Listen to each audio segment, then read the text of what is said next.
Hello, I am the artist known as DEROSNEC, and welcome to my weekly vlog where I talk about making music, art, movies, and more. I'm gonna be straight with you. Finding people to collaborate with is tough. Being in a band or an ensemble, particularly if you end up performing and touring, is like being in a marriage. You not only have to get along with others creatively, but you have to be able to get along with them personally and professionally. Easily half the bands I've been in have ended because of someone's ego, mine included. I'm guilty too. In my last video, I pointed out the 3 main keys to collaborating successfully over a long distance: communication, open-mindedness, and respect. And guess what?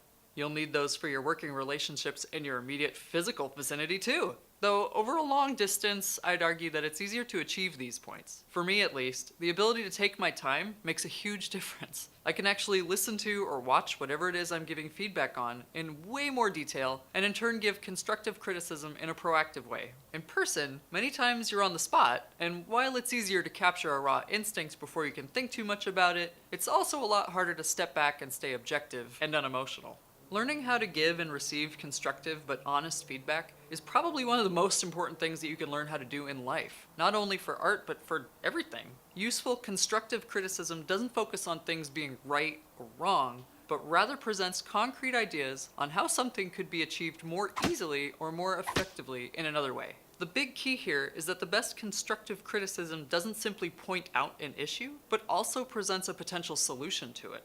If you don't have a solution to the problem, then it might not be worth pointing out the problem at all unless you're willing to brainstorm together with the other party. Which leads me to my next point. It's not just what you say, but how you say it. The old adage goes, don't shoot the messenger, but the best messengers set themselves up for success by presenting the news in a way that the other person won't take offense to it.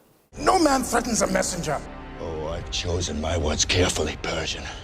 Perhaps you should have done the same. I'm not saying that you always have to sugarcoat things, but being aware of how you come off when you present opinions will only make working with others easier and more effective.